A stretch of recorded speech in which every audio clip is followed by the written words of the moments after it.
There's a reason Generation X sees the world differently, and it isn't just nostalgia. We've previously explored the mindset of those who grew up between 1960 and 1980, but today we're going deeper.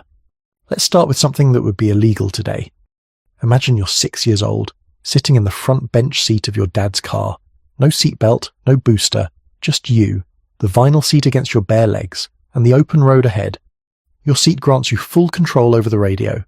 You're spinning the dial, hunting through static until you land on that perfect song. But the real prize comes when your dad glances over and pats his lap. You slide across the bench seat, climb up, and wrap both hands around the steering wheel. It's huge in your grip.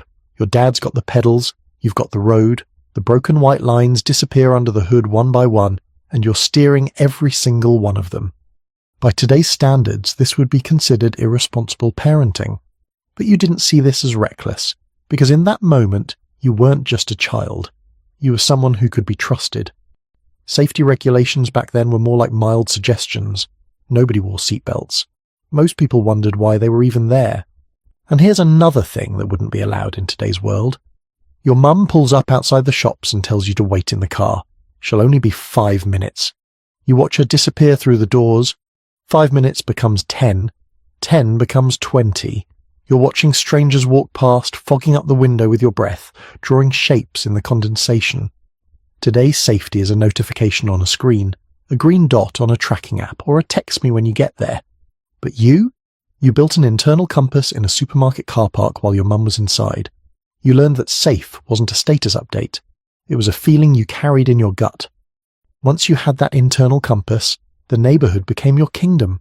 It wasn't just a collection of houses. It was a vast territory that belonged entirely to you and your friends. Think about the woods at the end of the street, or that vacant lot behind the shops.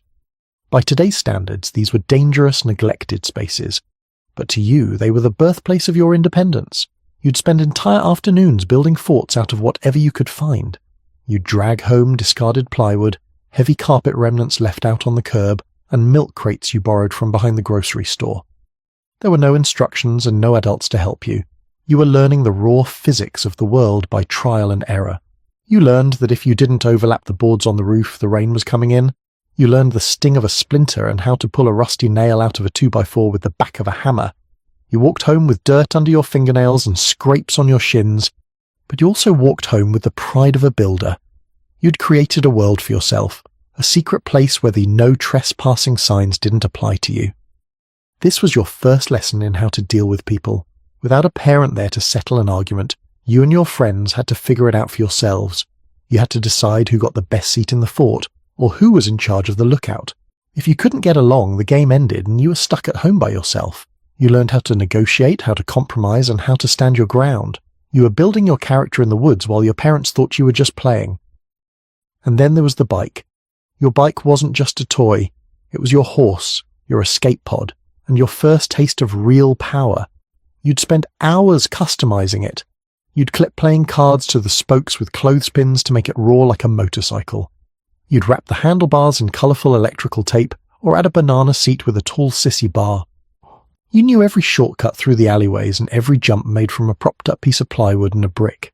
You didn't need a map or a phone to find your friends. You just looked for the pile of bikes dumped on a front lawn. That was the universal signal that something was happening. You weren't following a blue dot on a GPS. You were following the sound of shouting, the smell of fresh-cut grass, and the long shadows of the late afternoon. You weren't just moving through the neighborhood, you were mastering it. You're flying down a hill on your bike, feet off the pedals, wind in your face. The front wheel catches a rock. You go over the handlebars. You hit the pavement hard, gravel biting into your palms, blood already running down your shin. You limp home, knee throbbing. You walk through the door. Your mum takes one look at you, sighs and says, "You're fine. Go wash it off and get back outside." So you do, and you wear that scab like a medal for the next 2 weeks. There were no elbow pads, no knee pads, no helmets. Most kids couldn't even find a helmet in a shop if they wanted one. But we didn't just invite the neighborhood kids over to play, we invited their viruses too. You'd walk into a living room full of kids you barely knew, all of them circling one miserable 7-year-old covered in red, itchy spots. This was a chickenpox party. The goal wasn't to avoid the virus, the goal was to catch it. You were there to get it over with, build the immunity and move on. Mothers stood in the kitchen drinking coffee while their children shared cups and toys with a kid who was actively contagious, on purpose. This created an anti-fragility that's disappearing today. You learned early that hurt and damaged are two different things, a distinction a generation raised in bubble wrap and safe spaces often struggles to make. Your mastery of the neighborhood didn't stop with the shortcuts and the forts. It extended to the machines in your life too. You grew up in an era where the things you owned weren't black boxes. You could see the gears, you could smell the grease, and most importantly, you were expected to understand how it all worked. Think about the first time your bike chain slipped or your tire went flat. You didn't wait for a professional or a software update.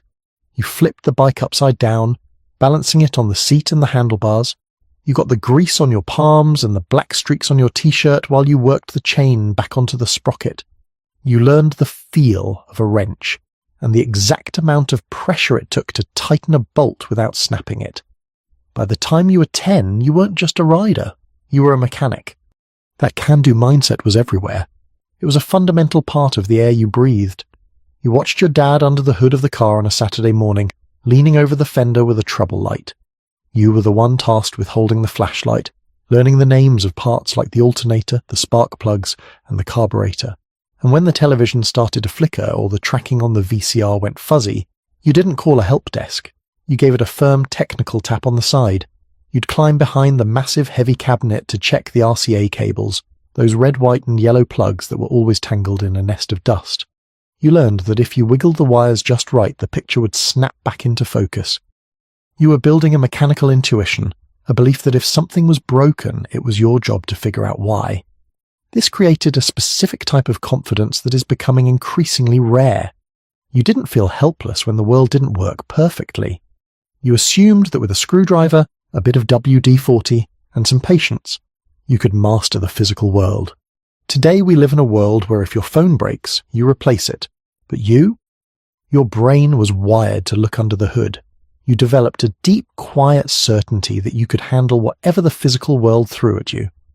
But while you were tough enough to handle the world outside, you were smart enough to respect the rules inside. Because when you weren't okay, consequences were swift. You mouth off at the dinner table.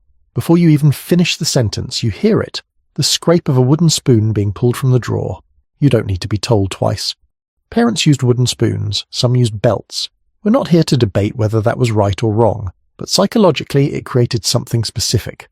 A direct understanding that actions have immediate tangible consequences. Not a conversation, not a warning, not a timeout, a clear cause and effect, and that wiring doesn't disappear. But if the weekdays were about rules, the weekends were about freedom. Saturday mornings were different. Saturday mornings were sacred. It's 6:30 a.m. You're awake before anyone else. You plant yourself in front of the TV in your pajamas. The Flintstones, Scooby-Doo, He-Man, Transformers, or Thundercats. For the next 4 hours, that television is a portal. And here's the thing. If you missed it, you missed it.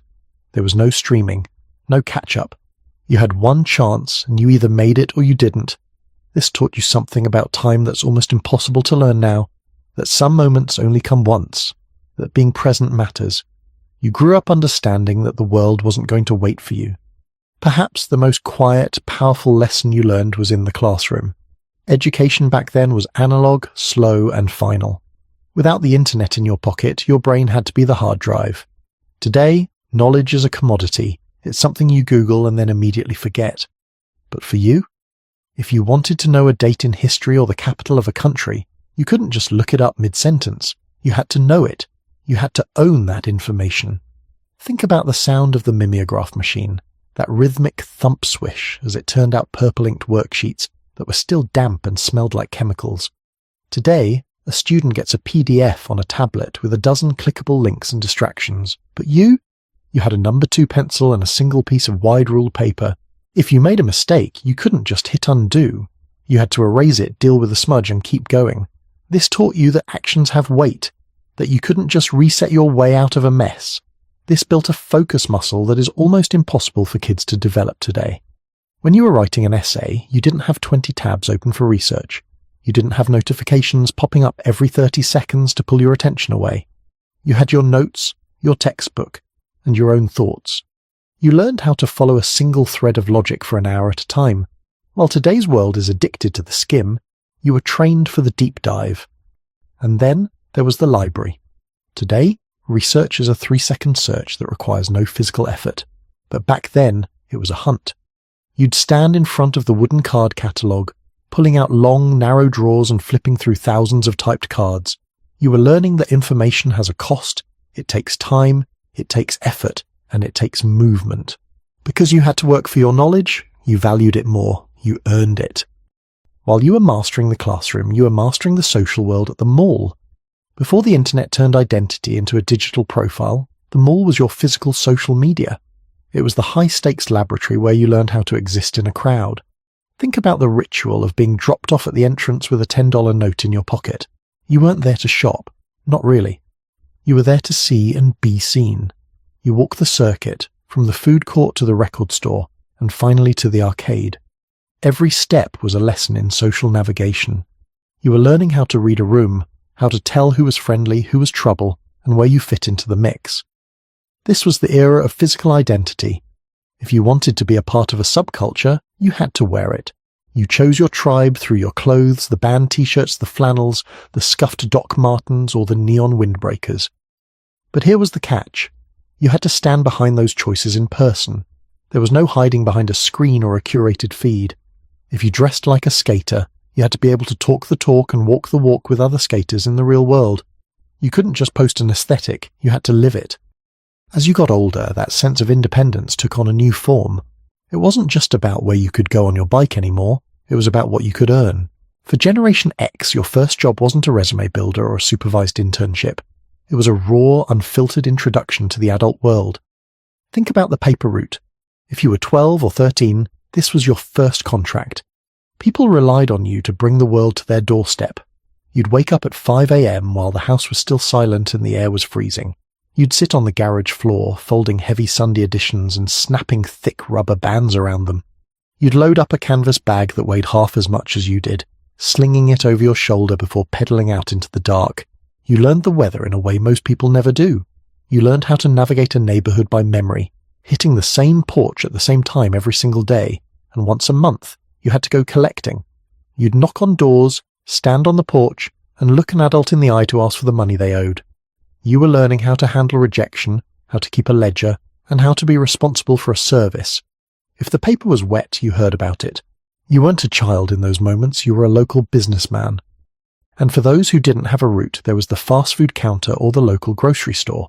This was before the age of touch screens and automated kiosks. If you worked the register, you had to be fast with mental math. When the machine jammed, you didn't panic. You grabbed a pen and a pad of paper, and you calculated the tax by hand.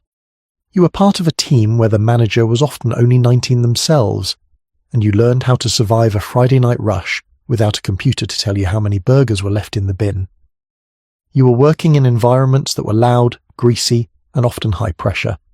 You learned the value of $1 because you knew exactly how many floors you had to mop or how many bags of groceries you had to carry to earn it. There was no direct deposit that just appeared in an app. You were handed a physical paycheck. You walked it into a bank, stood in line, and felt the weight of that paper in your hand. This built a grit that stays with you today. You spend your life figuring out how to get the job done when no one is watching. As you moved into those teenage years, you entered a space that simply doesn't exist anymore. You were a latchkey kid, letting yourself into an empty house with a key around your neck. There was a note on the table, and for the next 4 hours you were the master of your own time. Nobody was structuring your afternoon. Today, a kid's schedule is managed like a corporate merger. Tutoring, soccer, organised playdates. But you had the gift of boredom. And boredom is the birthplace of creativity. Every phone call was an exercise in social courage. You'd stand in the kitchen, stretching the tangled, yellowed phone cord as far as it would go for a hint of privacy. You dialed a home phone, not a smartphone, because they didn't exist yet. You had to bypass the gatekeeper of the house, also known as your friend's parents, before you could even speak to your friend. You had to use your polite voice, state your business, and navigate an adult conversation just to get a, "Hang on, I'll get them." You were learning how to handle authority figures before you were even out of middle school. And when you finally got out of the house on a Friday night, you disappeared into the dark. There was no GPS tracking your every move, no social media stories documenting your mistakes for eternity. If you did something stupid in a parking lot at midnight, only the people who were there knew about it.